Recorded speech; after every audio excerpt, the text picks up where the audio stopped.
ಖಂಡಿತವನ್ನುಳ್ಳದಾದ ಶ್ರೀ ಶ್ರೀ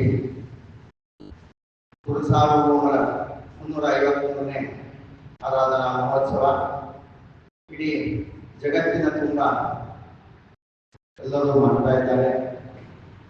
ಪ್ರತಿ ವರ್ಷದಂತೆ ಶ್ರೀಮಠದಲ್ಲಿ ಜ್ಞಾನ ಕಾರ್ಯಕ್ಕೆ ಮಹತ್ವ ಕೊಡ್ತಾ ಇದ್ದೇವೆ. ಆ ಜ್ಞಾನ ಕಾರ್ಯ ಆಯ್ತಂದ್ರೆ ಕೃಷ್ಣ ಪರಮಾತ್ಮ ಸಂತೃಪ್ತಿ ಆಗ್ತಾನೆ. ನಿನ್ನೆ ಆಚಾರ್ಯ ಅನುಭವದಿಂದ ಬರೆಯಬೇಕಾಗಿದ್ದಿಲ್ಲ. ಇವತ್ತಿನಿಂದ ಪಂಡಿತ್ ರವಿಯಾಚಾರ್ಯ ಅಂತ ಹೇಳಿದವರು ನಮಗೆಲ್ಲ ಚಿರಪರಿಚಿತರು, ನಮ್ಮವರೇ ಆದ ಇಲ್ಲೇ ಗೋಕುಲದಲ್ಲಿ ಶ್ರೇಯ ಎಸ್ಟೇಟಲ್ಲಿ ಆಚಾರ್ಯರು ತ್ರಿನೇತ್ರ ನರಸಿಂಹದೇವರ ಗುಡಿಯನ್ನು ಪ್ರತಿಷ್ಠಾಪನೆ ಮಾಡಿ ಅದರ ಉಸ್ತುವಾರಿಯಾಗಿ ಹಾಗೂ ಪಾಠ ಪ್ರವಚನವನ್ನು ಮಾಡಿಕೊಂಡು ಎಲ್ಲರಿಗೂ ಸಂಶಾಸ್ತ್ರದಲ್ಲಿ ನಿರತರಾಗಲಿಕ್ಕೆ ಏನು ಬೇಕಲ್ಲ ಜ್ಞಾನ ಕಾರ್ಯವನ್ನು ಮಾಡ್ತಾ ಇದ್ದಾರೆ. ಅವರು ಆನ್ಲೈನ್ ಮುಖಾಂತರ ಪಾಠ ಪ್ರವಚನವನ್ನು ಇದೆ ನಮ್ಮ ಶ್ರೀನಗರದಲ್ಲಿ ಪಾಠ ಪ್ರವಚನ ಮಾಡ್ತಾ ಇದ್ದಾರೆ. ಮತ್ತೆ ಮನೆ ಮನೆಗೂ ಹೋಗಿ ಪಾಠ ಪ್ರವಚನ ಮಾಡ್ತಾ ಇದ್ದಾರೆ ಅಂತ ಆಚಾರ್ಯರು ಇವತ್ತಿನಿಂದ ಹಿಡಿದು ಸಂಜೆ 6:30ರಿಂದ 7 ತನಕ 18ನೇ ತಾರೀಕಿನ ಶ್ರೀ ರಾಘವೇಂದ್ರ ವಿಷಯವನ್ನು ಪ್ರಸ್ತಾಪನೆ ಮಾಡ್ತಾ ಇದ್ದಾರೆ. ಅವರಿಗೆ ಶ್ರೀ ರಾಘವೇಂದ್ರ ಸನಾತನ ಸೇವಾ ಸಮಿತಿ ಹಾಗೂ ರಾಧಾಕೃಷ್ಣ ಪರಿಣಾಮಗಳಿಂದ ಆಧಾರದ ಸ್ವಾಗತವನ್ನು ಹೃತ್ಪೂರ್ವಕವಾಗಿ ಮಾಡ್ತಾ ಇದ್ದೇನೆ. ಜೋರಾದ ಸಾಯಂಕಾಲ ಸರಿಯಾಗಿ 6:30ರಿಂದ 7 ತನಕ ಆಚಾರ್ಯ ಉಪನ್ಯಾಸ ನೀಡ್ತಾ ಇದ್ದಾರೆ. ಅವರಿಗೆ ಸ್ವಾಗತ, ಸುಸ್ವಾಗತ, ಹೃತ್ಪೂರ್ವಕ ಮಾತು ನಮಸ್ಕಾರಗಳೊಂದಿಗೆ ಆಚಾರ್ಯ ಶುರು ಮಾಡಬೇಕು ಕೇಳ್ತಾ ಇದ್ದೇನೆ. ಶ್ರೀ ಗುರುಭ್ಯೋ ನಮಃ. ಪರಮಗುರುಭ್ಯೋ ನಮಃ.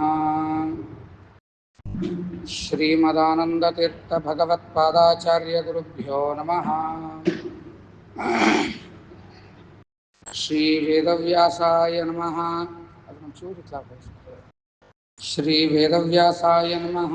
ಹರಿ ಓಂ. ವಜ್ರಕಲ್ಪಂ ತ್ರಿನಯನಂ ಸರ್ವಶತ್ರುನಿಷೂದನಂ ದ್ವಾತ್ರಿಂಶದಾಯುಧೋಪೇತಂ ಧ್ಯಾಯೇತ್ವಂ ಮನ್ಯುರೂಪಿಣಂ ಧ್ಯಾಯೇಂದ್ರಸಿಂಹಮುರುವೃತ್ತರವಿತ್ರಿನೇತ್ರಂ ಜಾನುಪ್ರಸಕ್ತಕರಯುಗ್ಮಮಥಾಪರಾಭ್ಯಾಂ ಚಕ್ರಂ ಧರಂ ಚ ದದತಂ ಪ್ರಿಯಯಾ ಸಮೇತಂ ದಿಗ್ಮಾಂಶಕೋಟ್ಯಧಿಕತೇಜಸಮಗ್ರಶಕ್ತಿಂ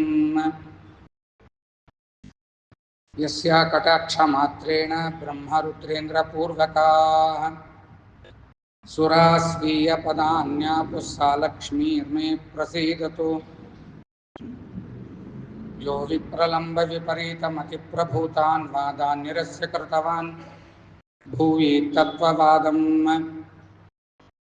ಸರ್ವೇಶ್ವರೋ ಹರಿರಿತಿ ಪ್ರತಿಪಾದಯಂತಂ ಆನಂದತೀರ್ಥಮುನಿವರ್ಯ ಮಹಂ ನಮಾಮಿ.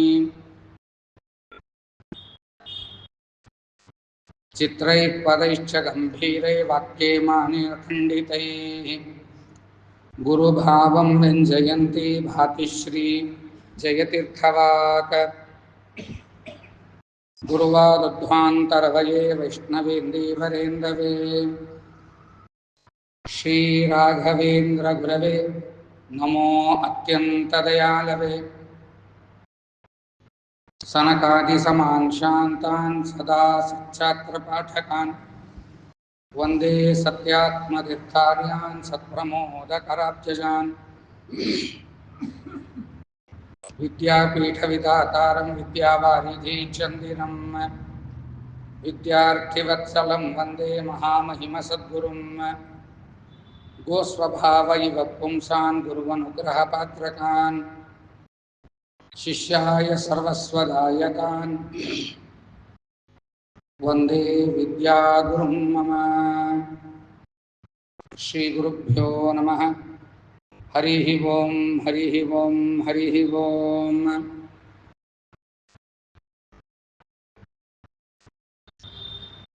ಶ್ರೀಮನ್ಲಕ್ಷ್ಮೀ ನೃಸಿಂಹಸ್ಯ ಪ್ರಿಯಂ ದಿಶತು ಮೇ ನಖಃ ಸ್ವಭಕ್ತಾಭೀಷ್ಟದಾನಾಯ ಸಮುಪಾತ್ತದಶಾಕೃತೇಃ.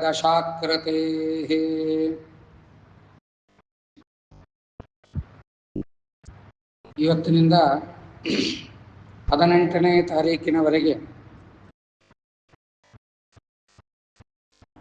17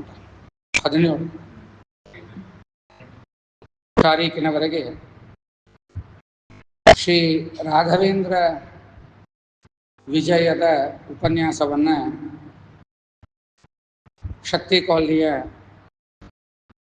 ರಾಘವೇಂದ್ರ ಸ್ವಾಮಿಗಳ ಸನ್ನಿಧಾನದಲ್ಲಿ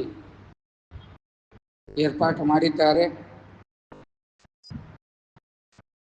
ನಮ್ಮ ಮಧ್ವ ಸಿದ್ಧಾಂತದಲ್ಲಿ, ಮಧ್ವ ಸಮಾಜದಲ್ಲಿ 2 ವಿಜಯಗಳು ಬಹಳ ಪ್ರಸಿದ್ಧ. ಒಂದು ಶ್ರೀ ಸುಮಧ್ವ ವಿಜಯ, ಇನ್ನೊಂದು ರಾಘವೇಂದ್ರ ವಿಜಯ. ಉಳಿದು ಬೇಕಾದಷ್ಟು ವಿಜಯಗಳಿದ್ದಾವೆ. ಆದರೆ ಈ 2 ವಿಜಯಗಳ ಬಗ್ಗೆ ಬಹಳ ವಿಶೇಷವಾದಂತಹ ಆಸಕ್ತಿ ಜನರಿಗೆ ಇದೆ. ಒಟ್ಟಾರೆ ಸುಮಧ್ವ ವಿಜಯದಲ್ಲಿ ಶ್ರೀಮದಾಚಾರ್ಯರ 3 ಅವತಾರಗಳ ವರ್ಣನೆಯನ್ನು ಹೇಳ್ತಾ, ವಿಶೇಷವಾಗಿ ಶ್ರೀಮದಾಚಾರ್ಯರ ಜೀವನ ಚರಿತ್ರೆಯನ್ನು ಅಲ್ಲಿ ಹೇಳ್ತಾರೆ. ರಾಘವೇಂದ್ರ ವಿಜಯದಲ್ಲಿ ರಾಘವೇಂದ್ರ ಸ್ವಾಮಿಗಳ ಪೂರ್ವಾಶ್ರಮದ ಹಾಗೂ ಆಶ್ರಮ ತೆಗೆದುಕೊಂಡ ನಂತರದ ವಿಚಾರವನ್ನು ಹೇಳ್ತಾರೆ.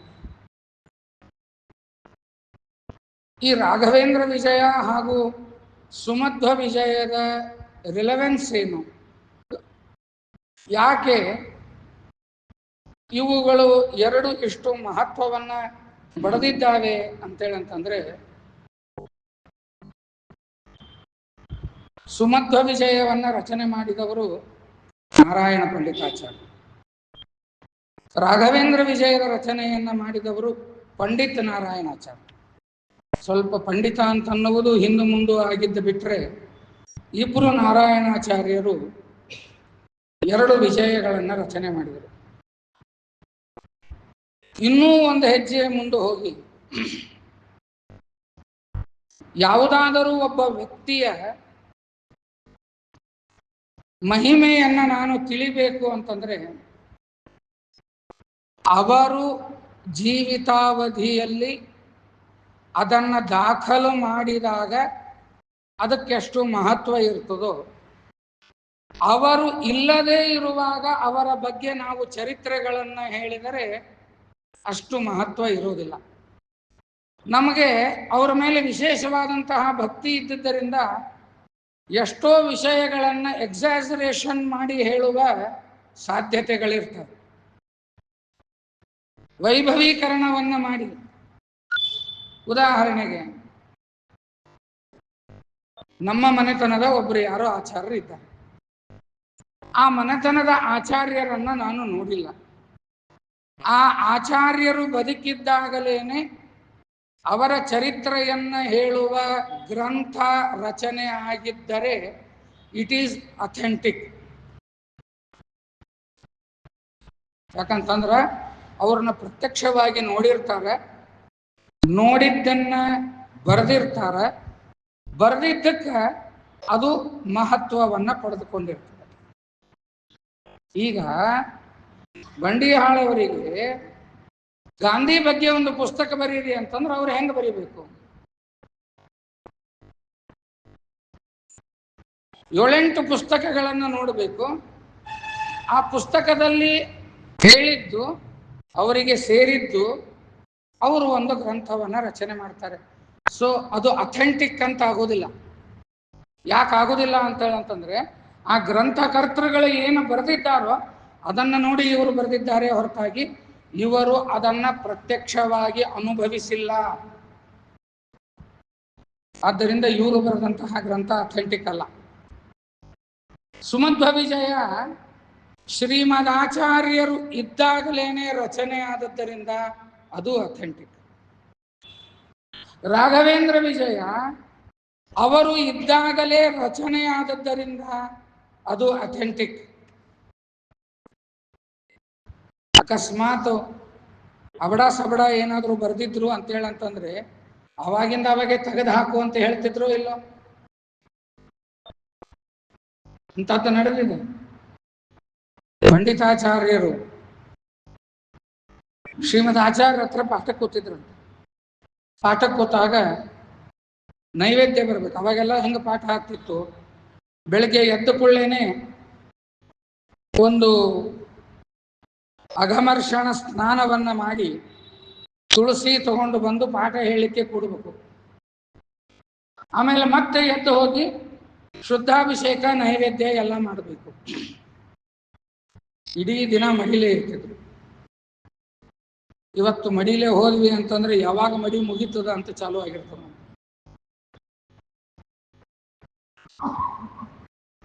ಶ್ರೀಮದ್ ಆಚಾರ್ಯರು ಪಾಠ ಹೇಳ್ತಾ ಕೂತಿದ್ದಾರೆ. ನೈವೇದ್ಯದ ಕಾಲ ಬಂತು. ಒಂದು 10 ನಿಮಿಷ ಕೂತಿರ್ರಿ, ನಾನು ನೈವೇದ್ಯ ಮಾಡಿ ಬರ್ತೀನಿ ಅಂತ ಹೇಳಿದರು. ಹೋದ್ರು. ನೈವೇದ್ಯ ಮಾಡಿ ಬರ್ತೀನಿ ಅಂತ ಹೋದವರು ಲಘು ಹಳ್ಳಿ ಬರಲೇ ಇಲ್ಲ. ಶಿಷ್ಯಂದ್ರು ಕಾದ್ರು ಇನ್ನೂ ಎಷ್ಟೊತ್ತಾಗ್ತದೆ ಅಂತ ವಿಚಾರ ಮಾಡಿದ್ರು. ಯಾವಾಗ ಗುರುಗಳು ಬರೋದು ತಡ ಆಯಿತು, ಒಬ್ಬ ಶಿಷ್ಯ ಏನಾರ ನಡೆಸ್ಯಾರಿ ಇವರು, ಹೋಗಿ ನೋಡೋಣ ಅಂತ ಬಾಗಿಲನ್ನ ಒಂದು ಸ್ವಲ್ಪ ಮುಂದೆ ಮಾಡಿ ನೋಡ್ತಾ ಇದ್ರೆ ಶ್ರೀಮದ್ ಆಚಾರ್ಯರು ಹನುಮ, ಭೀಮ, ಮಧ್ವ 3 ಅವತಾರಗಳನ್ನ ತಾಳಿ ರಾಮ, ಕೃಷ್ಣ, ವೇದವ್ಯಾಸ ರೂಪದಿಂದ 3 ರೂಪಗಳಿಗೆ ನೈವೇದ್ಯವನ್ನ ಮಾಡ್ತಾ ಇದ್ರು. ನಾವು ನೈವೇದ್ಯ ಮಾಡುವ ಮುಂದಾಗ, ಹಸ್ತೋದಕ್ಕೆ ಮಾಡುವ ಮುಂದಾಗ ಪರ್ದಾ ಹಾಕಿರ್ತೀವಿ. ಯಾಕ ಅಂತ ಹೇಳಂತಂದ್ರೆ ಏನೇನು ಅಡಿಗೆ ಮಾಡೀವಿ ಅಂತ ಬಂದವ್ರಿಗೆ ಗೊತ್ತಾಗಬಾರ್ದು. ಅಕಸ್ಮಾತ್ ಒಂದೆರಡು ಬಡಿಸೋದು ಬಿಟ್ಟರು ಆಮೇಲೆ ಕಂಪ್ಲೇಂಟ್ ಬರಬಾರ್ದು ಅನ್ನೋದಕ್ಕೆ ನಾವು ನೈವೇದ್ಯ ಹಾಕಿರ್ತೀವಿ. ಪರ್ದಾ ಹಾಕೋದು ಯಾಕೆ ಅಂತ ಹೇಳಂತಂದ್ರೆ ಆ ಅನುಸಂಧಾನದಿಂದ ಇರುವಾಗ ಯಾವ ಕಾರಣಕ್ಕೂ ಆ ಅನುಸಂಧಾನಕ್ಕೆ ಭಂಗ ಬರಬಾರದು ಅನ್ನೋ ಉದ್ದೇಶದಿಂದ 1 to 1 ಇರ್ತದೆ. 1 to 1 ಇರ್ತದೆ. ನೈವೇದ್ಯ ಅಂತ ಹೇಳಂತಂದ್ರೆ ತುಳಸಿ ಹಾಕೋದು, ನೀರು ಗೊಜ್ಜೋದು, ತೀರ್ಥ ಸುತ್ತೋದು ಇದು ಯಾವುದು ಅಲ್ಲ. ನೈವೇದ್ಯ ಅಂತಂದ್ರೆ ಅನ್ನದಲ್ಲಿರುವ ಭಗವಂತ, ಪ್ರತಿಮೆಯಲ್ಲಿರುವ ಭಗವಂತ, ನನ್ನಲ್ಲಿರುವ ಭಗವಂತನಿಗೆ ಅಭೇದವನ್ನ ಚಿಂತನೆ ಮಾಡುವುದೇ ನೈವೇದ್ಯ. ಈ ಅಭೇದ ಐಕ್ಯವನ್ನ ಚಿಂತನೆ ಮಾಡುವಾಗ ನನಗೆ, ನನ್ನ ಚಿತ್ತಕ್ಕೆ ವಿಘ್ನ ಬರಬಾರದು ಅಂತನ್ನುವುದಕ್ಕೆ ಪರದೆಯನ್ನ ಹಾಕೋದು. ಪರದೆ ಹಾಕಿದ್ರು. ಆದರೂ ಇವನು ಬಾಗಲ ತೆಗೆದು ನೋಡಿದಾಗ 3 ರೂಪಗಳಿಂದ 3 ದೇವರ ನೈವೇದ್ಯವನ್ನ ಮಾಡಿಸ್ತಾ ಇದ್ದದ್ದನ್ನು ನೋಡಿ ಆ ಕ್ಷಣದಲ್ಲೇನೆ ಅವರ ಬಾಯಿಂದ ಮಂತ್ರ ಪ್ರಾರಂಭವಾಯಿತು. ಅದೇ ಜಗತ್ತಿನಲ್ಲಿ ವಾಯುಸ್ತುತಿ ಅಂತ ಪ್ರಸಿದ್ಧವಾಗಿದ್ದು. ಶ್ರೀಮದ್ವಿಷ್ಣುಂಗ್ರಿನಿಷ್ಠಾ ಅತಿಗುಣ ಗುರುತಮ ಶ್ರೀಮದಾನಂದ ತೀರ್ಥ ತ್ರೈಲೋಕ್ಯಾಚಾರ್ಯ ಪಾದೋ ಅಂತ ಸಂಪೂರ್ಣವಾದಂತಹ ವಾಯುಸ್ತುತಿಯನ್ನು ರಚನೆ ಮಾಡಿದರು. ನೈವೇದ್ಯವನ್ನು ಮುಗಿಸಿದ ಆಚಾರ್ಯರು, ಶ್ರೀಮದ್ ಆಚಾರ್ಯರು ಹೊರಗೆ ಬಂದರು. ಪಂಡಿತಾಚಾರ್ಯರು ಆಚಾರ್ಯರಿಗೆ ಈ ವಾಯುಸ್ತುತಿಯನ್ನು ಸಮರ್ಪಣೆ ಮಾಡ್ತಾರೆ. ಸ್ವಾಮಿ, ನೀವು ನೈವೇದ್ಯ ಮಾಡಬೇಕಾದಾಗ ನನಗ ಗೊತ್ತಿಲ್ಲದೇನೆ ನನ್ನ ಬಾಯಿಂದ ಬಂದಂತಹ ಸ್ತೋತ್ರ ಇದು ವಾಯುಸ್ತುತಿಯಾಗಿ ನಿಮಗೆ ನಾನು ಸಮರ್ಪಣೆ ಮಾಡ್ತಾ ಇದ್ದೀನಿ ಅಂತ ಹೇಳಿದರೆ ಆಚಾರ್ಯರು ಹೇಳ್ತಾರೆ, ಬರೇ ವಾಯುಸ್ತುತಿ ಇದು ಎಂದಿಗೂ ಜಗತ್ತಿನಲ್ಲಿ ಮಾನ್ಯವಲ್ಲ. ಹರಿಯ ಸ್ತುತಿ ಇದ್ದಾಗ ಮಾತ್ರ ವಾಯುಸ್ತುತಿಗೆ ಒಂದು ಮಹತ್ವವಿದೆ ಅಂತ ಹೇಳಿ ಅದಕ್ಕೆ 2 ಶ್ಲೋಕಗಳಲ್ಲಿ ನರಸಿಂಹದೇವರ ನಖಸ್ತುತಿಯನ್ನ ಸಾಕ್ಷಾತ್ ಶ್ರೀಮದ್ ಆಚಾರ್ಯ ರಚನೆ ಮಾಡ್ತಾರೆ. ಅದೇ ಪಾಂತ್ವಸ್ಮಾನ್ ಪುರುಹೂತ ವೈರಿ ಬಲವನ್ ಅಂತನ್ನುವ ಮಂತ್ರ ಅನ್ನುವುದನ್ನು ನಾವು ನೋಡ್ತಾ ಇದ್ದೇವೆ. ಇಂತಹ ಶ್ರೀಮದ್ ಆಚಾರ್ಯರನ್ನ ಪ್ರತ್ಯಕ್ಷವಾಗಿ ನೋಡಿದವರೇ ಸುಮಧ್ವ ವಿಜಯದ ರಚನೆಯನ್ನ ಮಾಡ್ತಾರೆ. ಸುಮಧ್ವ ವಿಜಯದ ರಚನೆಯನ್ನು ಮಾಡುವಾಗ 16 ಸರ್ಗಗಳನ್ನು ಇಡ್ತಾರೆ. ಸುಮಧ್ವ ವಿಜಯದಲ್ಲಿ ಎಷ್ಟು ಸರ್ಗಗಳು? 16 ಸರ್ಗಗಳು. 16 ಸರ್ಗಗಳ ರಚನೆಯನ್ನ ಮಾಡಿ ಶ್ರೀಮದಾಚಾರ್ಯರ ಸಂಪೂರ್ಣನ ಜೀವನ ಚರಿತ್ರೆಯನ್ನು ತೋರಿಸಿಕೊಡ್ತಾರೆ. ಅದ ನಂತರ ಬಂದದ್ದು ರಾಘವೇಂದ್ರ ವಿಜಯ. ಅದನ್ನು ರಚನೆ ಮಾಡಿದವರು ಪಂಡಿತ ನಾರಾಯಣಾಚಾರ್ಯರು, ಸೋದರಳೆಯ, ರಾಯರ ಪೂರ್ವಾಶ್ರಮದ ಸೋದರಳೆಯ. ಅವರು ಎಷ್ಟು ಸರ್ಗ ರಚನೆ ಮಾಡಿದರು? ಅವರು 16 ಸರ್ಗ ರಚನೆ ಮಾಡಿದರು. ಯಾಕಂದ್ರೆ ಸುಮಧ್ವ ವಿಜಯಕ್ಕೆ ಸಮಾನವಾದಂತಹ ವಿಜಯ ನಾನು ರಚನೆ ಮಾಡಿದ ಹಾಗೆ ಆಗಲಿ ಅಂತ ಅವರು 16 ಸರ್ಗದ ರಾಘವೇಂದ್ರ ವಿಜಯವನ್ನು ರಚನೆ ಮಾಡ್ತಾರೆ. ಅಲ್ಲಿ ಸುಮಧ್ವ ವಿಜಯವು ಕೂಡ 16 ಸರ್ಗ ಯಾಕೆ ಅಂತ ಬಹಳ ಸುಂದರವಾಗಿ ಹೇಳಿದ್ದಾರೆ. 15 ಸರ್ಗ ಯಾಕೆ ಮಾಡಲಿಲ್ಲ, 30 ಸರ್ಗ ಯಾಕೆ ಮಾಡಲಿಲ್ಲ, 20 ಸರ್ಗ ಯಾಕೆ ಮಾಡಲಿಲ್ಲ, 16 ಸರ್ಗ ಯಾಕೆ ಮಾಡಿದ್ರು ಅಂತ ಹೇಳಂತಂದ್ರೆ, ವಾಯುದೇವರ ಲಕ್ಷಣವನ್ನ ಹೇಳುವಾಗ ಶಾಸ್ತ್ರಗಳಲ್ಲಿ ಬ್ರಹ್ಮದೇವರು ವಾಯುದೇವರ ಲಕ್ಷಣಗಳನ್ನು ಹೇಳುವಾಗ ಉಪನಿಷತ್ತುಗಳಲ್ಲಿ 32 ಲಕ್ಷಣಗಳಿಂದ ಕೂಡಿದವರು ಬ್ರಹ್ಮದೇವರು. ಅವರ ಅವತಾರವೇ ವಾಯುದೇವರಾದ್ದರಿಂದ ಅವರೂ ಕೂಡ 32 ಲಕ್ಷಣಗಳು ಉಳ್ಳವರು. ಪಂಡಿತಾಚಾರ್ಯರಿಗೆ ಮೊದಲು 32 ಸರ್ಗಗಳನ್ನು ರಚನೆ ಮಾಡಬೇಕು ಅನ್ನುವ ಇಚ್ಛೆ ಇತ್ತಂತೆ. ಅಂದ್ರೆ ವಾಯುದೇವರ ಎಲ್ಲ ಗುಣಗಳನ್ನ ನಾನು ಹೇಳಬೇಕು ಅಂತ ಹೊರಟಿದ್ರಂತ. ಆದರೆ ಸಾಮಾನ್ಯರಾದಂತಹ ವ್ಯಕ್ತಿಗಳಿಗೆ ವಾಯುದೇವರ ಎಲ್ಲ ಗುಣಗಳನ್ನು ತಿಳ್ಕೊಳ್ಳಿಕ್ಕಾಗುವುದಿಲ್ಲ. ಹಂಗಂದ್ರೆ ಎಷ್ಟು ತಿಳ್ಕೋಬಹುದು? ಅರ್ಧ ಮಾತ್ರ ತಿಳ್ಕೊಳ್ಬಹುದು. ಅದಕ್ಕೆ ಸುಮಧ್ವ ವಿಜಯದಲ್ಲಿ 16 ಸರ್ಗಗಳನ್ನು ರಚನೆ ಮಾಡಿದರು. 32ರ ಅರ್ಥ ಎಷ್ಟು? 16. ಸೊ ವಾಯುದೇವರ ಅರ್ಧಕ್ಕರ್ಧ ಗುಣಗಳನ್ನು ಹೇಳುವಂಥದ್ದು ಸುಮಧ್ವ ವಿಜಯ. ರಾಯರ ಮಹಿಮೆಯನ್ನು ನಾನು ಹಾಗೇ ಹೇಳ್ತೀನಿ ಅಂತ ಹೊರಟಂತಹ ಪಂಡಿತ ನಾರಾಯಣಾಚಾರ್ಯರು 16 ಸರ್ಗಗಳನ್ನು ರಚನೆ ಮಾಡಿದರು. ರಾಯರು ಇದ್ರಿ ಅವಾಗಿನ್ನು. ರಾಯರು ಇದ್ದಾಗೆ ರಚನೆ ಮಾಡಿದ ಗ್ರಂಥ ಇದು ರಾಘವೇಂದ್ರ ವಿಜಯ. ರಾಯರ ಹತ್ರ ತಗೊಂಡು ಹೋದ್ರು. ಏನ್ ತಂದಿರಿ ಅಂತ ಕೇಳಿದ್ರು. ಯಾವಾಗಲೂ ಗುರುಗಳ ಹತ್ರ, ದೇವರ ಹತ್ರ ಹೋಗೋ ಮುಂದಾಗ ಬರೆಗೈಯಿಂದ ಹೋಗಬಾರ್ದು.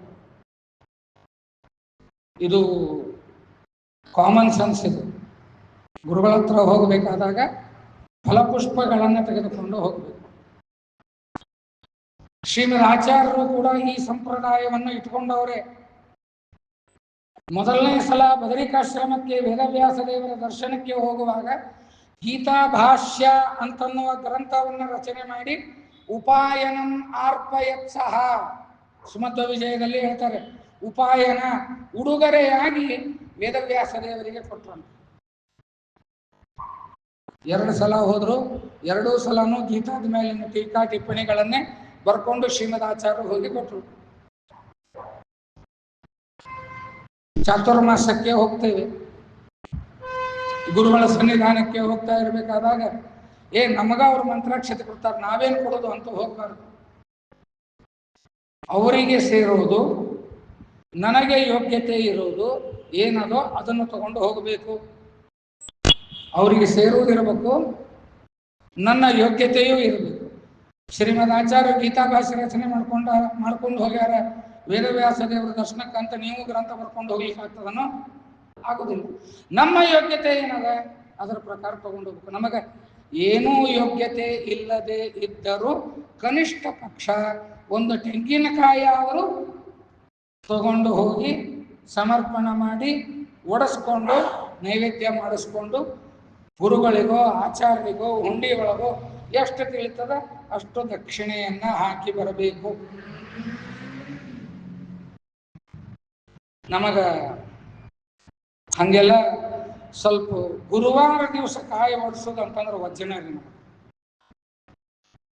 ಅದ ಶನಿವಾರ ಅಂತಂದ್ರೆ ಬೇಕಾದಂಗೆ ಕಾಯಿ ಹೊಡಿಸ್ತೇವೆ ನಾವು. ಶನಿವಾರ ಯಾಕೆ ಕಾಯಿ ಹೊಡಿಸ್ತೀವಿ ಅಂದ್ರೆ ಸಂಡೇ ಮನೆಯೊಳಗೆ ಯಜಮಾನ್ರು ಇರ್ತಾರ, ಇಡ್ಲಿಗೆ ದೋಸೆಗೆ ನೆನೆ ಹಾಕಿರ್ತೀವಿ, ಚಟ್ನಿಗೆ ಬೇಕಲ್ಲ. ಅದು ಹಣಮಪ್ಪ ಏನ್ ಬೇಕಾದಷ್ಟು ಹಣಮಪ್ಪ ಇದ್ದಾನ ಊರಾಗ. ಯಾವ ಹಣಮಪ್ಪ ಕಾಯಿ ಹೊಡ್ಸೋದಂತಂದ್ರೆ ಯಾವ ಆಚಾರರು ಎರಡೂ ಹೋಳು ಹೊಳ್ಳಿ ಕೊಡ್ತಾರೋ ಅಲ್ಲೇ ಹೊಡಿಸೋದ್ರಿ ನಾವು. ಒಂದು ಹೋಳು ಅವ್ರು ಇಟ್ಕೊಂಡು ಒಂದು ಹೋಳು ನಮಗೆ ಕೊಡ್ತಿದ್ರು ಅಂತಂದ್ರೆ ಆ ಹಣಮಪ್ಪ ಕಾಯೋ ಇಲ್ಲ. ಉಪಾಯನ ಬರೆಗೈಯಿಂದ ಹೋಗಬಾರ್ದು. ನಾವು ಗುರುಗಳ ದೇವರ ಸನ್ನಿಧಾನಕ್ಕೆ ಬರೆಗೈಯಿಂದ ಹೋದರೆ ದೇವರು ಗುರುಗಳು ಕೂಡ ನಮ್ಮನ್ನ ಬರೆಗೈಯಿಂದ ಕಳಿಸ್ತಾರೆ. ಕೈಯೊಳಗೆ ಏನಾದರೂ ನಮ್ಮ ಯೋಗ್ಯತೆ ತಕ್ಕಂಗೆ ನಾವು ತೆಗೆದುಕೊಂಡು ಹೋದರೆ ಅದರ ಅನಂತ ಪಟ್ಟ ಮಾಡಿ ನಮಗೆ ದೇವರು ಗುರುಗಳು ಕೊಟ್ಟು ಕಳಿಸ್ತಾರೆ.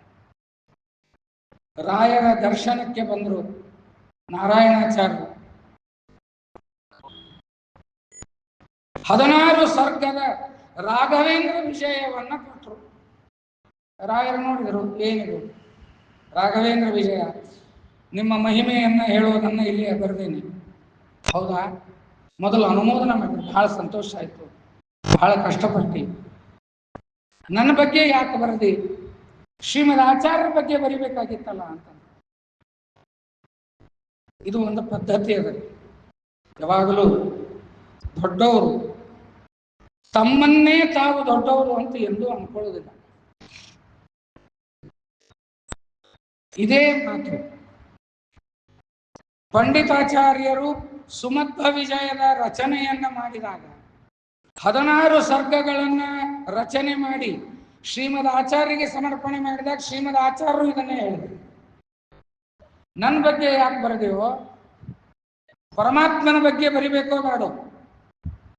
ಪರಮಾತ್ಮನ ಬಗ್ಗೆ ಬರೆದಿದ್ದಿ ಅಂತ ಹೇಳಂತಂದ್ರೆ ಪರಮಾತ್ಮ ಪ್ರೀತನಾಗಿ ಹೋಗ್ತಿದ್ದಾನೆ ನಿನ್ನ ಬಗ್ಗೆ ಅಂತೇಳಿ. ಅವಾಗ ಪಂಡಿತಾಚಾರ್ಯ ಹೇಳಿದ್ರಂತೆ, ಪರಮಾತ್ಮ ನಮಗೆ ಸಿಗಬೇಕು ಅಂತೇಳಂತಂದ್ರೆ ನೇರವಾಗಿ ಸಿಗ್ತಾನ, ವಾಯುದೇವರ ಮುಖಾಂತರವಾಗಿ ಹೋದರೆ ಮಾತ್ರ ಪರಮಾತ್ಮ ಸಿಗ್ತಾನೆ. ನಿಮಗೆ ನೆನಪಿರಲಿ, ಯಾಕ ಇವತ್ತಿನ ಜಗತ್ತಿನಲ್ಲಿ ರಾಯರಂತಹ ಗುರುಗಳು ಅನಿವಾರ್ಯ ಅಂತ ಹೇಳಂತಂದ್ರೆ, ನೀವು ಅನ್ಕೊಂಡಿರಬಹುದು ನಾನು ಶಾಸ್ತ್ರ ಓದೀನಿ, ನಾನು ಬೇಕಾದಷ್ಟು ಜ್ಞಾನವನ್ನು ಪಡ್ಕೊಂಡೀನಿ, ನನಗೆ ಯಾವ ಗುರುಗಳ ಅವಶ್ಯಕತೆ ಇಲ್ಲ, ದಾಸಮಣಿ ಆಗೀನಿ, ದಾಸ ಸಾಗರ ಆಗಿ ಏನೇನೋ ಅವಲ್ರಿ ಅವು, ದಾಸ ಶಿರೋಮಣಿ ಆಗೀನಿ, ಹಿಂಗಾಗಿ ನಮಗೆ ಯಾವ ಆಚಾರ ಬೇಕಾಗಿಲ್ಲ, ನಮ್ಮ ಮನೆಯವ್ರನ್ನ ಕೂಡಿಸಿ ನಾನೇ ಪಾಠ ಹೇಳಬಹುದು ಅಂತ ನೀವು ತಿಳ್ಕೊಂಡಿರಬಹುದು. ಆದ್ರೆ ಹಂಗಲ್ಲ, ಗುರುಗಳು ಬೇಕೆ. ಗುರುಗಳ ಸಪೋರ್ಟ್ ನಮಗದ ಅಂದ್ರ ಮಾತ್ರ ದೇವರು ಕೂಡ ನಮ್ಮನ್ನು ಹೊಳ್ಳಿ ನೋಡ್ತಾನೆ. ನೆನಪಿರ್ಲಿ,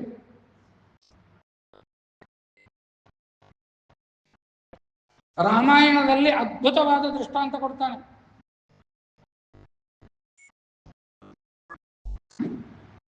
ವಾಲಿ ಸುಗ್ರೀವರ ಮಧ್ಯದಲ್ಲಿ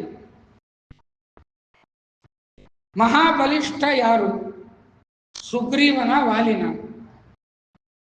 100% ವಾಲಿ. ವಾಲಿಯ ಶಕ್ತಿ ಅಂತದ್ದು ಅಂತಂದ್ರೆ 10 ಜನ ರಾವಣರನ್ನ ಒಬ್ಬನೇ ವಾಲಿ ಸೋಲಿಸಬಹುದಾದಂತಹ ಶಕ್ತಿ ವಾಲಿ ಹತ್ರ ಇದೆ. ನನಗೆ ಯಾರಾದರೂ ಆಪ್ಷನ್ ಕೊಟ್ರು ಅಂತ ಹೇಳಂತಂದ್ರೆ, ಒಬ್ಬ ಭಾರಿ ಸಮರ್ಥ ಇದ್ದಾನ, ಅವನಕ್ಕಿಂತ ಅಸಮರ್ಥ ಒಬ್ಬನಿದ್ದಾನೆ,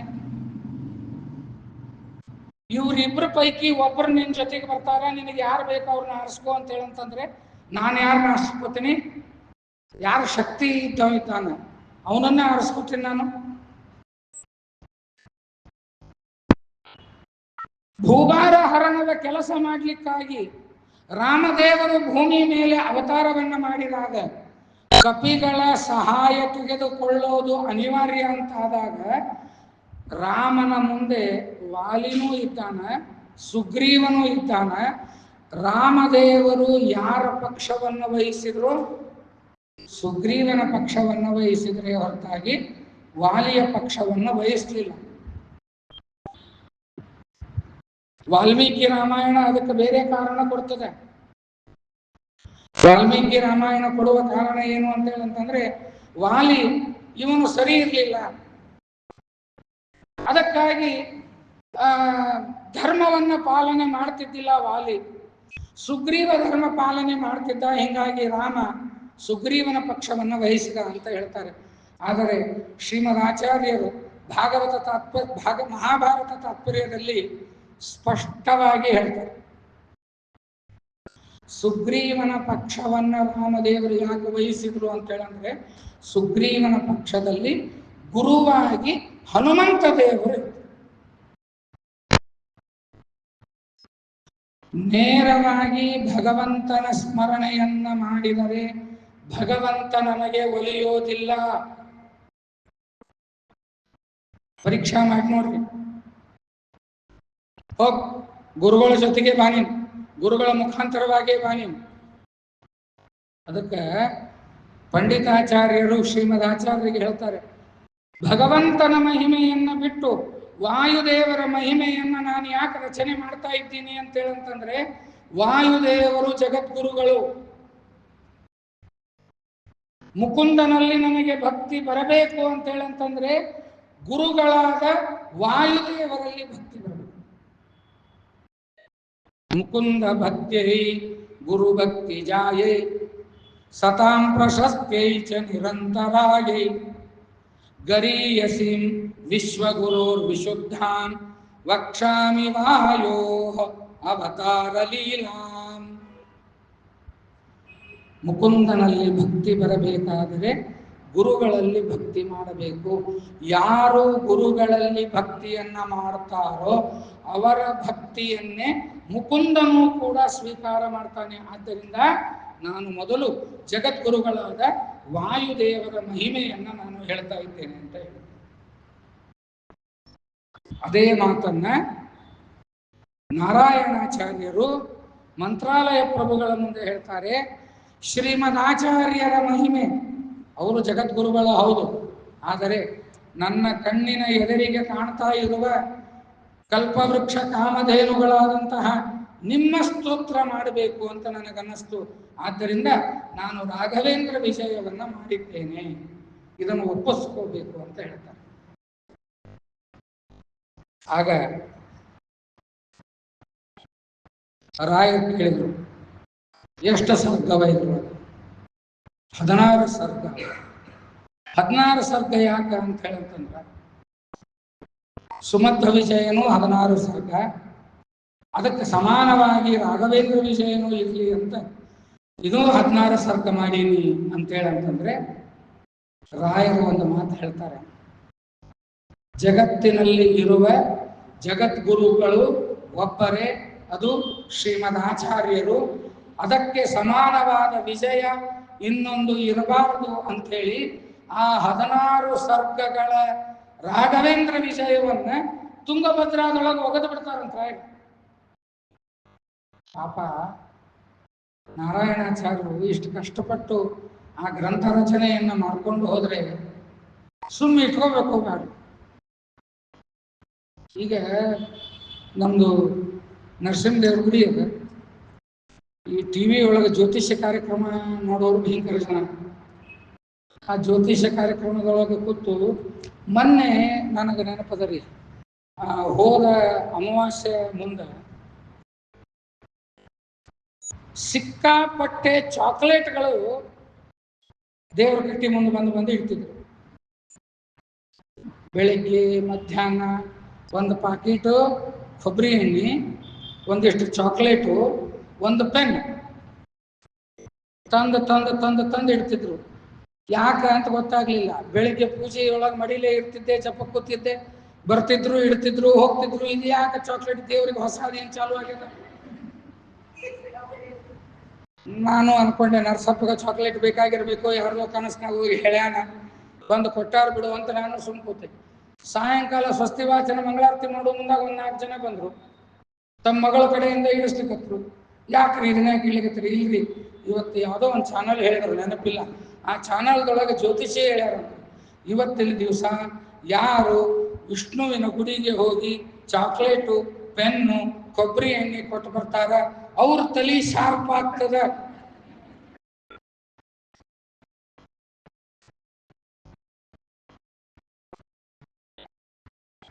ತಂದು ಕೊಡ್ತಾರ. ಬೈಲಿಕ್ಕೆ ಬರ್ತದ ನಮಗ?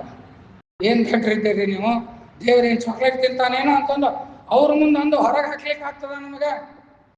ನಿಮ್ಮ ಭಕ್ತಿ ಅವರವರ ಭಾವಕ್ಕೆ ಅವರವರ ಭಕ್ತಿ ಇಟ್ಟು ಹೋದ್ರು. ಆಮೇಲೆ ಸಾಯಂಕಾಲ ಪಾಠಕ್ಕೆ ಬರ್ತಾವೆ ಹುಡುಗರು, ಶಾಲೆಗೆ ಹೋಗೋ ಹುಡುಗರು ಪಾಠಕ್ಕೆ ಬರ್ತಾವೆ. ಒಬ್ಬೊಬ್ಬರಿಗೆ 2 ರಂಗ ಚಾಕ್ಲೇಟ್ ಕೊಟ್ಟು ಅವನ್ನ ಖಾಲಿ ಮಾಡಿ. ಇದು ನಾವು ಮಾಡ್ತೇವೆ. ಪಾಪ ಅವನ ಯೋಗ್ಯತೆ ಎಷ್ಟದ, ಅವನ ಬುದ್ಧಿ ಎಷ್ಟದ, ಅಷ್ಟು ತಂದು ಕೊಡ್ತಾನ. ಆದರೆ ರಾಯರಿಗೆ ಶ್ರೀಮದ್ ಆಚಾರ್ಯರ ಮೇಲೆ ಎಷ್ಟು ಅಚಲವಾದಂತಹ ಭಕ್ತಿ ಅಂತೇಳಂತಂದ್ರೆ, ಸುಮಧ್ವ ವಿಜಯಕ್ಕೆ ಸಮಾನವಾದಂತಹ ಇನ್ನೊಂದು ವಿಜಯ ಇರಬಾರದು ಅಂತ ಅಂತಾರೆ. ಸರಿಸಿಬಿಟ್ರು, ನದಿ ಒಳಗೆ ಬಗೆದು ಬಿಟ್ರು. ಗಲಗಲ ಬರ್ಕೊಂಡ ಬರೆಯುವ ಮುಂದಾಗ ಹೇಳಿದ್ರಿ ಅಂತ ಹೇಳಂತಂದ್ರೆ 1-2 ಕಮ್ಮಿನೇ ಬರೆದು ಬಿಡ್ತಿದ್ದೆ ನಾನು. ಹಿಂಗ ನದ್ಯಾಗ ಹಾಕಿದ್ರೆ ಹೆಂಗ್ರಿ ಸ್ವಾಮಿ? ಏನು ಕಾಳಜಿ ಮಾಡ್ಬೇಡ, ಹೋಗು, ನದಿ ಒಳಗೆ ನಾನು ಒಗದೀನಿ. ಯಾವ ಮುಳಿಗೆ ಹೋಗಿರ್ತಾವ ಅವನು ಬಿಡು, ಯಾವ ತೇಲಿಕತಾವ ಅವನು ತಗೊಂಡ ಬಾ. ಎಷ್ಟು ತೇಲಿಕತಾವಲ್ಲ ಅದೇ ಜಗತ್ತಿನೊಳಗ ರಾಘವೇಂದ್ರ ವಿಜಯ ಅಂತ ಪ್ರಸಿದ್ಧ ಆಗಲಿ ಅಂತಂದ್ರು. ಹೋದ್ರು, ಸತ್ನೋ ವಿಜ್ಞೋ ಅಂತೇಳಿ ಓಡ್ಕೋತ ಹೋದ್ರು. 6 ಸರ್ಗಗಳು ಮುಳಿಗೆ ಹೋದ್ರು, 10 ಸರ್ಗಗಳು ಮಾತ್ರ ತೇಲಿಕತ್ತಿದ್ವಂತೆ. ಆ 10 ಸರ್ಗಗಳನ್ನು ತಗೊಂಡು ಬಂದು ರಾಯರಿಗೆ ಸಮರ್ಪಣೆಯನ್ನು ಮಾಡ್ತಾ ಇದ್ದಾರೆ ನಾರಾಯಣಾಚಾರ್ಯರು. ರಾಯರಂದ್ರು ನೌ ಇಟ್ ಈಸ್ ಕರೆಕ್ಟ್, ಈ 10 ಇಟ್ಕೊಂಡು ನಿನ್ನ ಜೀವನ ಸಾರ್ಥಕ ಮಾಡಿಕೊ ಅಂತ ಹೇಳ್ತಾರೆ. ಇದು ಮೇಲ್ನೋಟಕ್ಕೆ ರಾಯರ ಜೀವನದೊಳಗೆ ಎಂದಾದರೂ ಸಿಟ್ಟಿಗೆದ್ದು ಹಿಂಗಿದ್ದನ್ನು ನೋಡಿ ಬಂದ ಇಲ್ಲ. ಆದರೆ ಸುಮಧ್ವ ವಿಜಯದಲ್ಲಿ ಹೇಳ್ತಾರೆ, ಅಹೋ ಮಹೀಯೋ ಮಹತಾಂ ವಿಡಂಬನಂ. ಮಹತಾಂ ವಿಡಂಬನಂ, ದೊಡ್ಡವರ ವಿಡಂಬನ ಸಣ್ಣವರಾಗಿ ನಮಗೆ ಗೊತ್ತಾಗೋದಿಲ್ಲ. ದೊಡ್ಡವರ ವಿಡಂಬನ ಗೊತ್ತಾಗಬೇಕು ಅಂತಂದ್ರೆ ನಾವು ದೊಡ್ಡವರಾಗಬೇಕು. ನಮ್ಮ ಹಣೆ ಬಾರಕ್ಕೆ ಸಾಯುತನೂ ದೊಡ್ಡವರಾಗುವುದಿಲ್ಲ. ದೊಡ್ಡವರನ್ನ ತಪ್ಪು ತಿಳಿದದ್ದೇ ಹೆಚ್ಚು, ನಾವು ಸರಿ ತಿಳಿದದ್ದಿಲ್ಲವೇ ಇಲ್ಲ. ದೊಡ್ಡವರು ಮಾತಾಡಿದರೆ ಅದಕ್ಕೊಂದು ಅರ್ಥ ಇರ್ತದೆ, ದೊಡ್ಡವರು ಮೌನದಿಂದ ಇದ್ರೆ ಅದಕ್ಕೊಂದು ಅರ್ಥ ಇರ್ತದೆ. ಯಾಕೆ? ಅದೇ ಅವರು ದೊಡ್ಡವರು ಆಗೋದಕ್ಕೆ ಕಾರಣ ಆಗಿದೆ.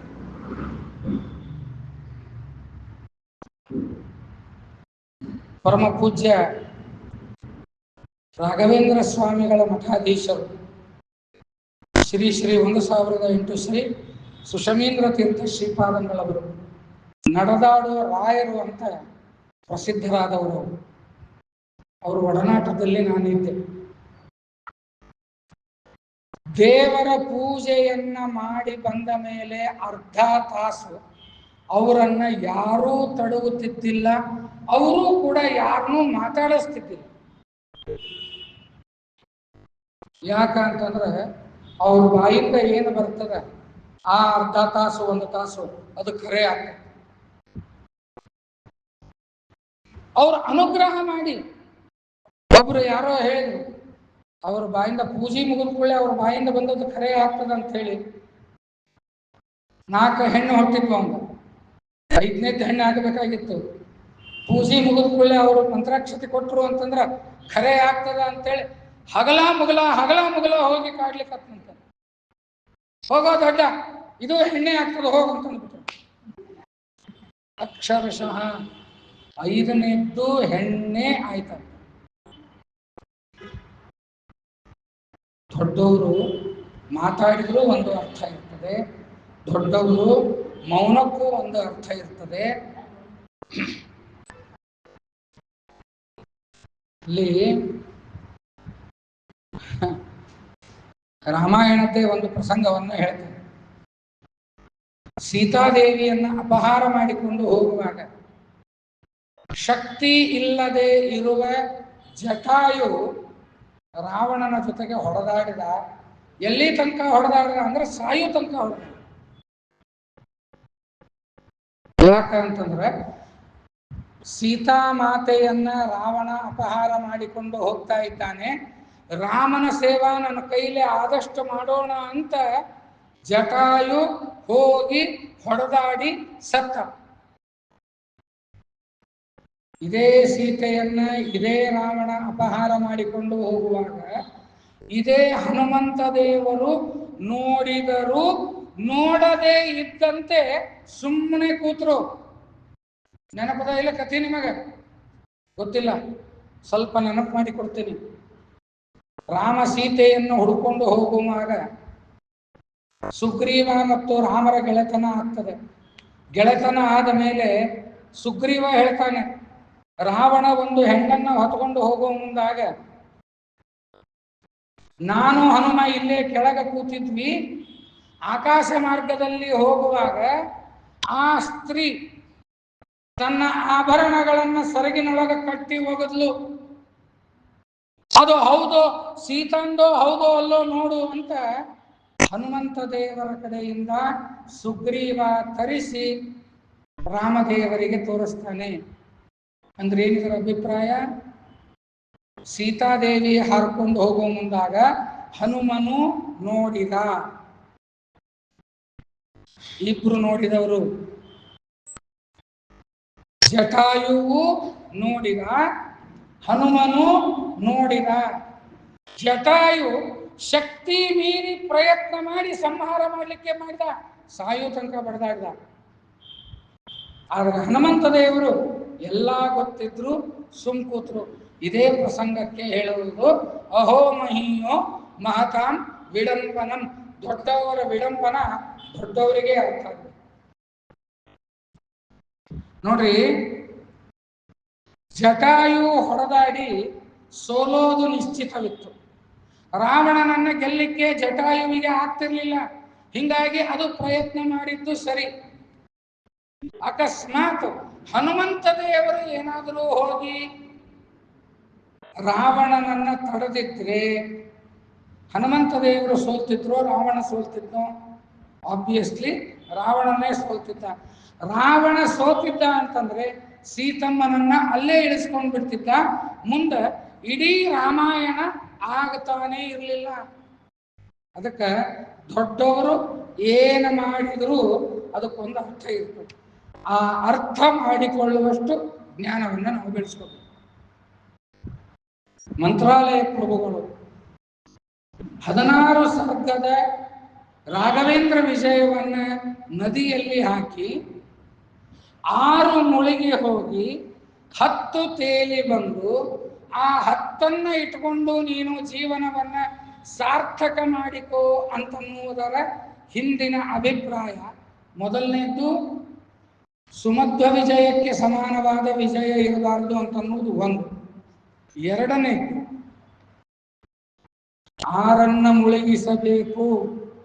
6 ಅರಿಷಡ್ವರ್ಗಗಳು, ಕಾಮ, ಕ್ರೋಧ, ಲೋಭ, ಮದ, ಮಾತ್ಸರ್ಯ. ಇದು ಇತ್ತು ಅಂತಂದ್ರೆ ನಮಗೆ ವಿಜಯ ಆಗೋದಿಲ್ಲ. ಅದು ಮುಳುಗಿದರೆ ವಿಜಯ ಆಗೋದು. 6 ಮುಳುಗಿಸ್ಬೇಕು. 10 ತೇಲಿ ಬಂದ್ವಲ್ಲ, ಅದನ್ನು ಇಟ್ಕೊಂಡು ಸಾರ್ಥಕ ಮಾಡ್ಕೊಳ್ಬೇಕು ಅಂತಂದ್ರೆ 10 ಅಂತಂದ್ರೆ 10 ಇಂದ್ರಿಯಗಳಿಂದ ನಿರ್ಮಾಣವಾದ ಈ ಶರೀರ, ಪಂಚ ಜ್ಞಾನೇಂದ್ರಿಯಗಳು, ಪಂಚಕರ್ಮೇಂದ್ರಿಯಗಳು, ಇವುಗಳಿಂದ ಕೂಡಿಕೊಂಡಿರುವ ಈ ಶರೀರದಲ್ಲಿ 6 ಮುಳುಗಿಸಿ, ಅಂದ್ರೆ ಅರಿಷಡ್ವರ್ಗಗಳನ್ನು ಮುಳುಗಿಸಿದರೆ ಮಾತ್ರ ನಮಗೆ ವಿಜಯ ಅಂತನ್ನುವುದು ಸಿಗುತ್ತದೆ ಅನ್ನುವುದನ್ನು ತೋರಿಸಿಕೊಟ್ರು. ಈ ಒಂದು ವಿಜಯದ, ರಾಘವೇಂದ್ರ ವಿಜಯದ ಮಂಗಳಾಚರಣೆಯನ್ನ ಪಂಡಿತಾಚಾರ್ಯರು ಹೇಳ್ತಾ ಇದ್ದಾರೆ. ಶ್ರೀಮನ್ ಲಕ್ಷ್ಮೀ ನೃಸಿಂಹಸ್ಯ ಶ್ರಿಯಂ ದಿಶತು ಮೇನಕಃ ಸ್ವಭಕ್ತಾಭೀಷ್ಟದಾನಾಯ ಸಮುಪಾತ್ತ ದಶಾಕೃತೇ. ನಖಗಳ ವರ್ಣನೆಯನ್ನ ಮಾಡ್ತಾರೆ. ಹೆಂಗ ಶ್ರೀಮದ್ ಆಚಾರ್ಯರು ನರಸಿಂಹ ನಖಸ್ತುತಿಯನ್ನ ಮಾಡ್ತಾರೆ, ಹಾಗೇನೆ ಇಲ್ಲಿ ಶ್ರಿಯಂ ದಿಶತು ಮೇ ನಖಃ ಅಂತ ಹೇಳಿ ನರಸಿಂಹದೇವರ ಉಗುರು. ನರಸಿಂಹದೇವರ ಉಗುರನ್ನ ಯಾಕೆ ಮಾಡಿದ್ರು? ಅದಕ್ಕೆ ಸಾಕಷ್ಟು ಜನ ಈ ವಾಯುಸ್ತುತಿಯ ವ್ಯಾಖ್ಯಾನವನ್ನು ಮಾಡುವಾಗ ಹೇಳ್ತಾರೆ. ಈ ದಾಸಾಹಿತ್ಯದೊಳಗೆಲ್ಲ ಬೇಕಾದಷ್ಟು ಕೇಳಿರ್ತೀರಿ ನೀವು. ಭಗವಂತ ಸ್ವಗತ ಭೇದ ವಿವರ್ಜಿತ ಅಂತ ಕೇಳ್ತೀರಿ. ಏನದು ಸ್ವಗತ ಭೇದ ವಿವರ್ಜಿತ? ಭಗವಂತನಲ್ಲಿ ಯಾವ ಭೇದವೂ ಇಲ್ಲ. ನಮಗೆಲ್ಲರಿಗೂ ಭೇದ ಇದೆ. ಸ್ವಗತ ಭೇದ ಮನುಷ್ಯರಿಗೆ ಇದೆ, ಭಗವಂತನಿಗೆ ಸ್ವಗತ ಭೇದ ಇಲ್ಲ. ಸ್ವಲ್ಪ ಸಿಂಪ್ಲಿಫೈ ಮಾಡಿ ಹೇಳ್ತೇನೆ. ಸ್ವಗತ ಭೇದ ಅಂದ್ರೇನು, ಸ್ವಗತ ಭೇದ ವಿವರ್ಜಿತ ಅಂದ್ರೇನು? ಭಗವಂತ ನಮಗೆ ಅವಯವಗಳನ್ನು ಕೊಟ್ಟಿದ್ದಾನೆ. ಕಣ್ಣು, ಕಿವಿ, ಬಾಯಿ, ಕೈ, ಕಾಲು, ಇವು ಎಲ್ಲ ಬೇರೆ ಬೇರೆ ಅವಯವಗಳು. ಒಂದೊಂದು ಅವಯವದಿಂದ ಆಯಾ ಕಾರ್ಯಗಳನ್ನೇ ಮಾಡಬೇಕು ಅನ್ನುವ ನಿಯಮವನ್ನು ಭಗವಂತ ನಮಗೆ ಹಾಕಿಕೊಟ್ಟಾನ. ಆಯಾ ಅವಯವಗಳಿಗೆ, ಆಯಾ ಇಂದ್ರಿಯಗಳಿಗೆ ಒಬ್ಬೊಬ್ಬ ತತ್ವಾಭಿಮಾನಿಯನ್ನು ಕೊಟ್ಟಿದ್ದಾನೆ. ಹೌದಲ್ರಿ? ಕಣ್ಣಿಗೊಬ್ಬ ತತ್ವಾಭಿಮಾನಿ, ಕಿವಿಗೊಬ್ಬ ತತ್ವಾಭಿಮಾನಿ, ಕಾಲಿಗೊಬ್ಬವ, ಕೈಗೊಬ್ಬವ, ನಾಲಿಗೆಗೊಬ್ಬವ, ಮೂಗಿಗೊಬ್ಬವ. ಈ ಎಲ್ಲ ತತ್ವಾಭಿಮಾನಿ ದೇವತೆಗಳು ಕೂಡಿ ನಮ್ಮ ದೇಹದ ಚಲನ ವಲನಗಳನ್ನು ಮಾಡಿಸ್ತಾರೆ. ಈ ತತ್ವಾಭಿಮಾನಿಗಳ ಮೇಲೆ ಸೂಪರ್ವೈಷನ್ ಇರೋದು ಯಾವುದು ಅಂತಂದ್ರೆ ವಾಯುದೇವರು. ಹೀಗಾಗಿ ವಾಯುದೇವರನ್ನ ತತ್ವೇಶ ಅಂತ ಕರೀತಾರೆ. ವಾಯುದೇವರು ತತ್ವೇಶರು, ಬಾಕಿ ದೇವತೆಗಳು ತತ್ವಾಭಿಮಾನಿ ದೇವತೆಗಳು. ಇದು ನಮ್ದು. ಕೈಯಿಂದ ತಿನ್ನಬಹುದೇ ಹೊರತಾಗಿ ಕಾಲಿನಿಂದ ನಾವು ತಿನ್ನಬಹುದಾ? ಇಲ್ಲ. ಕಿವಿಯಿಂದ ಕೇಳಬಹುದೇ ಹೊರತಾಗಿ ಕಣ್ಣಿನಿಂದ ಕೇಳಬಹುದಾ? ಇಲ್ಲ. ಬಾಯಿಯಿಂದ ಮಾತಾಡಬಹುದೇ ಹೊರತಾಗಿ ಕೈಗಳಿಂದ ಮಾತಾಡಬಹುದಾ? ಇಲ್ಲ. ಯಾಕಂತಂದ್ರ ನನ್ನ ಅವಯವಗಳಲ್ಲಿ ಭೇದ ಅಂತನ್ನುವುದು ಇದೆ. ಆದರೆ ಪರಮಾತ್ಮನ ಅವಯವಗಳಲ್ಲಿ ಭೇದ ಅಂತನ್ನುವುದು ಇಲ್ಲ. ಪರಮಾತ್ಮ ಕಣ್ಣಿನಿಂದ ತಿನ್ನಬಹುದು, ಕಿವಿಯಿಂದ ನೋಡಬಹುದು, ಕೈಯಿಂದ ನಡಿಬಹುದು, ಕಾಲಿನಿಂದ ತಿನ್ನಬಹುದು. ಯಾವ ಅವಯವದಿಂದ ಯಾವ ಕೆಲಸ ಬೇಕಾದರೂ ಮಾಡುವ ಸಾಮರ್ಥ್ಯ ಭಗವಂತನಿಗೆ ಇದೆ. ಅವಯವಗಳನ್ನು ಬಿಟ್ಬಿಡ್ರಿ. ಭಗವಂತನ ಒಂದು ಕೂದಲಿಗೆ ಎಷ್ಟು ಸಾಮರ್ಥ್ಯ ಇದೆ. ಭಗವಂತನ ಒಂದು ಕೂದಲು ಹಿಂಗ ಕಿತ್ತಿ ಹಿಂಗ ಇಟ್ಟ ಅಂತ ಹೇಳಂತಂದ್ರೆ ಆ ಒಂದು ಕೂದಲು ಜಗತ್ತಿನ ಸೃಷ್ಟಿ ಸ್ಥಿತಿ ಲಯಗಳನ್ನು ಮಾಡುವಷ್ಟು ಸಾಮರ್ಥ್ಯ ಆ ಕೂದಲಿಗೆ ಇದೆ. ಬಲರಾಮ ದೇವರನ್ನ ಶುಕ್ಲ ಕೇಶಾವತಾರ ಅಂತ ಹೇಳ್ತಾರೆ. ಕೃಷ್ಣ ಪರಮಾತ್ಮ ಕೃಷ್ಣ ಕೇಶಾವತಾರ, ಬಲರಾಮ ದೇವರು ಶುಕ್ಲ ಕೇಶಾವತಾರ ಅಂತ ಹೇಳ್ತಾರೆ. ಒಂದು ಕೂದಲಿಗೆ ಇಷ್ಟು ಸಾಮರ್ಥ್ಯ ಇದೆ. ಭಗವಂತನಲ್ಲಿ ಸ್ವಗತ ಭೇದ ಅಂತನ್ನುವುದು ಸರ್ವಥಾ ಇಲ್ಲ. ಮೊದಲನೇದು. ಎರಡನೇದು, ಮನುಷ್ಯರ ಹಾಗೆ ಭಗವಂತನ ಅವಯವದಲ್ಲಿ ಹೇಯವಾದ ಯಾವ ಪದಾರ್ಥಗಳು ಇಲ್ಲ. ಹೇಯವಾದ ಪದಾರ್ಥ ಹೊಲಸು. ಭಗವಂತನ ಇಡೀ ಶರೀರ ಜ್ಞಾನಾನಂದಮಯವಾದ ಶರೀರವೇ ಹೊರತು ನಮ್ಮ ಹಂಗ ಬೇಡವಾದಂಥದ್ದು ಯಾವುದೂ ಇಲ್ಲ. ನಮ್ಮಲ್ಲಿ ಬೇಡವಾದದ್ದು ಕೂದಲು ಬೇಡವಾದದ್ವಿವೆ, ಉಗುರುಗಳು ಬೇಡವಾದದ್ವಿವೆ, ತಿಂದ ಅನ್ನ ರಕ್ತ ಮಾಂಸ ಆಗಿ ಉಳಿದ ಅನ್ನ ಇದು ಬೇಡವಾದದ್ದಿದೆ. ಭಗವಂತನ ಶರೀರದೊಳಗ ಬೇಡವಾದದ್ದು ಅಂತ ಯಾವುದೂ ಇಲ್ಲ. ಚಿನ್ಮಯ ಶರೀರ ರೀ ಅವ, ಸಚ್ಚಿದಾನಂದ ವಿಗ್ರಹ ರೀ ಅವ.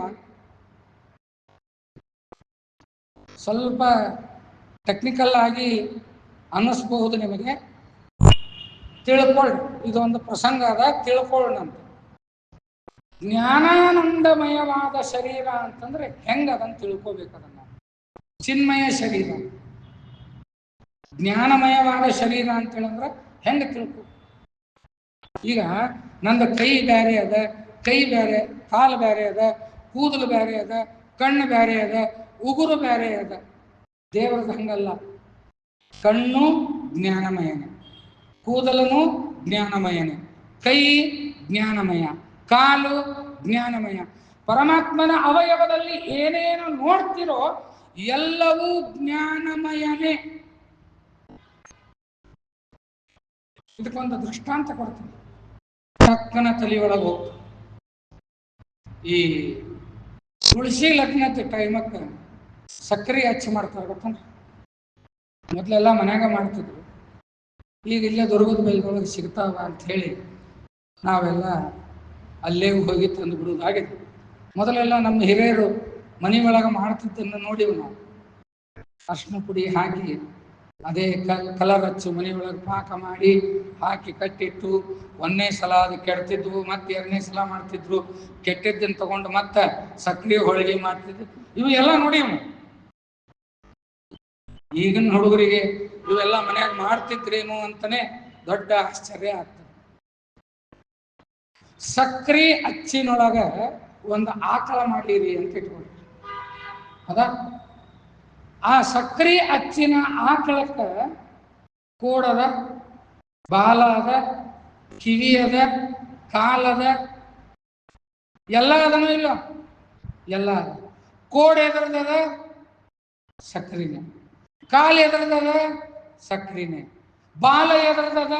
ಸಕ್ರಿನೇ. ಹಿಂಗೇನೆ ಪರಮಾತ್ಮನು ಜ್ಞಾನಾನಂದಮಯ ಶರೀರವುಳ್ಳವನು ಅಂತಂದ್ರೆ ಇಡೀ ಅವನ ದೇಹದೊಳಗ ನೀವು ಏನೇ ನೋಡಿದರೂ ಎಲ್ಲೇ ನೋಡಿದರೂ ಜ್ಞಾನ ಆನಂದನೇ ಕಾಣ್ತದ ಹೊರತಾಗಿ ಸಕ್ರಿನೇ ಕಾಣ್ತದ ಹೊರತಾಗಿ ಸಕ್ರಿ ಬಿಟ್ಟು ಬೇರೆ ಏನೂ ಇಲ್ಲ. ಬಾಲ ನೋಡಿದ್ರು ಸಕ್ರಿನೇ, ಕಾಲು ನೋಡಿದ್ರು ಸಕ್ರಿನೇ. ಹೆಂಗೋ ಹಂಗ ಪರಮಾತ್ಮ ಜ್ಞಾನಾನಂದಮಯನಾದಂಥವನು. ಅದರೊಳಗೆ ಹೇಯವಾದದ್ದು ಯಾವುದೂ ಇಲ್ಲ. ಪರಮಾತ್ಮನಿಗೆ ಎಷ್ಟು ಶಕ್ತಿ ಇದೆಯೋ ಅಷ್ಟೇ ಶಕ್ತಿ ಪರಮಾತ್ಮನ ಉಗುರಕ್ಕೂ ಇದೆ ಅನ್ನುವುದನ್ನು ತೋರಿಸ್ಲಿಕ್ಕಾಗೇನೆ ಅಲ್ಲಿ ನರಸಿಂಹದೇವರ ನಖ ಸ್ತುತಿಯನ್ನು ಅಲ್ಲಿ ಮಾಡಿದರೆ, ಇಲ್ಲಿಯೂ ಕೂಡ ಶ್ರೀಮಲ್ಲಕ್ಷ್ಮೀ ನೃಸಿಂಹಸ್ಯ ಶ್ರಿಯಂ ದಿಶತು ಮೇ ನಖ ಅಂತ ಪ್ರಾರಂಭ ಮಾಡಿದ್ರು. ಆ ಉಗುರು ಹೆಂಗದ ಗೊತ್ತೇನ್ರಿ? ನರಸಿಂಹದೇವರು ಉಗುರು ಹೆಂಗದ ಗೊತ್ತೇನು? ಸ್ವಭಕ್ತಾಭೀಷ್ಟದಾನಾಯ. ನರಸಿಂಹದೇವರು ಬಿಟ್ಬಿಡ್ರಿ, ನರಸಿಂಹದೇವರ ಉಗುರು ಕೇಳಿದವರಿಗೆ ಕೇಳಿದ್ದನ್ನೆಲ್ಲ ಕೊಡುವಂತಹ ಉಗುರು. ಸಮುಪಾತ್ತ ದಶಾಕೃತೆ. ಆ ಒಂದು ಉಗುರಿನಲ್ಲಿ ದಶಾವತಾರಗಳ ಅನುಸಂಧಾನವನ್ನು ಮಾಡಿ ಪಂಡಿತ ನಾರಾಯಣಾಚಾರ್ಯರು ಇದರ ಮಂಗಳಾಚರಣೆಯನ್ನು ಮಾಡ್ತಾ ಇದ್ದಾರೆ. ನರಸಿಂಹದೇವರ ನಖಕ್ಕೆ ಯಾವಾಗ ಮಹತ್ವ ಅಂತ ಗೊತ್ತೇನ್ರಿ? ಹಿರಣ್ಯಕಶ್ಯಪು ಏನು ವರ ಕೇಳ್ಕೊಂಡನಲ್ಲ, ಆ ವರದೊಳಗೆ ಒಂದು ವಿಶಿಷ್ಟವಾದಂತಹ ಮಾತನ್ನ ಸೇರಿಸಿದ್ದ. ಏನದು ಮಾತು? ನನಗೆ ಜಡದಿಂದಲೂ ಮರಣ ಬರಬಾರದು, ಚೇತನದಿಂದಲೂ ಮರಣ ಬರಬಾರದು ಅಂತ ಕೇಳಿದ್ದ. ಜಗತ್ತಿನೊಳಗ ಎರಡೇ ವಸ್ತು ಇರ್ಲಿಕ್ಕೆ ಸಾಧ್ಯ, ಒಂದು ಜಡ, ಇನ್ನೊಂದು ಚೇತನ. ಅದು ಜಡ ಆಗಿತ್ತು ಅಂತಂದ್ರೆ ಚೇತನ ಅಲ್ಲ ಅಂತ ಅರ್ಥ. ಚೇತನ ಆಗ್ಯದ ಅಂತ ಹೇಳಂತಂದ್ರೆ ಜಡ ಅಲ್ಲ ಅಂತ ಅರ್ಥ. ನಮ್ಮ ಮನ್ಯಾಗ ನಮ್ಮ ಅವ್ವ ಅಪ್ಪ ನಮಗೆ ಬೈಯೋ ಮುಂದಾಗ ಅವ ಕಲ್ಲು ಬಿದ್ದಂಗೆ ಬಿದ್ದಿರ್ತಾನ ಒಂದು ಕಡೆ ಅಂತೇಳಿ ಬೈಸ್ಕೊಳ್ಳೋದು ಅದು ಬೇರೆ ಮಾತು. ಜಗತ್ತಿನೊಳಗೆ ಎರಡು ಇರ್ತದೆ, ಒಂದು ಚೇತನ ಇರ್ತದೆ, ಇಲ್ಲ ಜಡ ಇರ್ತದೆ. ಅದಕ್ಕೆ ಅವನಿಗೆ ಮರಣ ಬರಲೇಬಾರದು ಅನ್ನೋ ಉದ್ದೇಶದಿಂದ ಹಿರಣ್ಯಕಶಿಪು ಏನವರ ಕೇಳಿ ತಗೋತೇನ್ರಿ, ನನಗ ಚೇತನದಿಂದಲೂ ಮರಣ ಬರಬಾರದು, ಜಡದಿಂದಲೂ ಅಚೇತನದಿಂದಲೂ ಮರಣ ಬರಬಾರದು ಅಂತ ಕೇಳಿದ್ದ. ಬಾಕಿ ಎಲ್ಲ ದೇವತೆಗಳು ಟೆನ್ಷನ್ ಮಾಡ್ಕೊಂಡ್ರು, ಹೆಂಗ ಮಾಡ್ಬೇಕು ಇದನ್ನ? ಪರಮಾತ್ಮ ಎಂತಹ ರೂಪ, ಅವನು ನರಸಿಂಹದೇವರ ರೂಪ ಅಂತ ಹೇಳಂತಂದ್ರೆ ಶ್ರೀಮದ್ ಆಚಾರ್ಯ ಹೇಳಿದರು, ಪಾತಂ ರಸೋಯೋಷ್ಟಮ, ಅಷ್ಟಮ ರಸದಂತೆ ಇರುವ ನರಸಿಂಹದೇವರವರು. ಜಗತ್ತಿನಲ್ಲಿ ಎಷ್ಟು ರಸಗಳು? 6 ರಸ, ಷಡ್ರಸ: ಮಧುರ, ಆಮ್ಲ, ಲವಣ, ಕಟು, ಕಷಾಯ, ತಿಕ್ತ ಅಂತ 6 ರಸ. 7ನೇ ರಸ ನಿಮಗೂ ಹುಡುಕಿದ್ರೂ ಸಿಗುವುದಿಲ್ಲ. ಅಕಸ್ಮಾತ್ 7ನೇ ರಸ ಅದಂತ ಇಟ್ಕೊಂಡ್ರು 8 ಅಂತನ್ನುವುದು ಕಲ್ಪನಾ ಮಾಡ್ಲಿಕ್ಕೂ ಸಾಧ್ಯ ಇಲ್ಲ.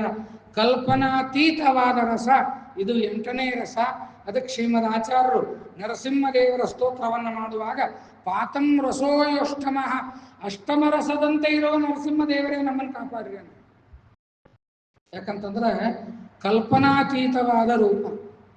ಉಳಿದವರಿಗೆ ಯಾರಿಗೂ ಕಲ್ಪನಾ ಮಾಡ್ಲಿಕ್ಕೆ ಆಗ್ಲೇ ಇಲ್ರಿ. ಹೆಂಗ ಕೊಲ್ಲಬೇಕು ಇವನ್ನ? ಮನುಷ್ಯನಿಂದ ಕೊಂದ್ರೆ ಚೇತನ ಸಂಹಾರ ಮಾಡಿದಂಗ, ಅಥವಾ ಆಯುಧಗಳಿಂದ ಕೊಂದ್ರೆ ಅಚೇತನದಿಂದ ಕೊಂದಂಗ. ಚೇತನದಿಂದಲೂ ಸಾಯಬಾರದು, ಅಚೇತನದಿಂದಲೂ ಸಾಯಬಾರದು ಅನ್ನುವ ವರ ಇದ್ದುದರಿಂದಲೇನೆ ನರಸಿಂಹದೇವರು ಯಾವ ಆಯುಧಗಳನ್ನ ಉಪಯೋಗಿಸದೆ ತಮ್ಮ ಉಗುರಿನಿಂದ ಸಂಹಾರ ಮಾಡಿ. ಆ ಕಥೆ ಕೇಳಿರೋ ಇಲ್ಲ ನೀವು? ಉಗುರು, ಅದಕ್ಕೆ ಅಲ್ಲಿ ಟಿಪ್ಪಣಿ ಒಳಗೆ ಬರೀತಾರೆ, ಸಪ್ತಮ ಸ್ಕಂದದ ಉಗುರಿನಿಂದನೇ ಯಾಕೆ ಕೊಂದರು ಅಂತ ಹೇಳಂತಂದ್ರೆ ಅಲ್ಲಿ ಟಿಪ್ಪಣಿ ಒಳಗೆ ಬರೀತಾರೆ, ಉಗುರು ಇದು ಚೇತನನೂ ಹೌದು ಅಚೇತನನೂ ಹೌದು ಅಂತ. ಚೇತನ ಹೌದು ಯಾಕೆ ಅಂತ ಹೇಳಂತಂದ್ರೆ ಉಗುರು ಬೆಳೀತದೆ. ಉಗುರು ತಿಂಗಳ ತಿಂಗಳ ತಿಂಗಳ ಬೆಳಕೋತ ಹೋಗ್ತದೆ, ಹಿಂಗಾಗಿ ಅದು ಚೇತನ. ಅಚೇತನ ಯಾಕೆ ಅಂತ ಹೇಳಂತಂದ್ರೆ ಅದನ್ನ ಕತ್ತರಿಸಿದ್ರೆ ನಮಗೂ ನೋವು ಆಗೋದಿಲ್ಲ. ಕಲ್ಲು ಹೊಡೆದ್ರೆ ಕಲ್ಲಿಗೆ ನೋವು ಆಗ್ತದನ್ರಿ? ಇಲ್ಲ. ಯಾಕಂದ್ರೆ ಅದು ಜಡ. ಹಂಗ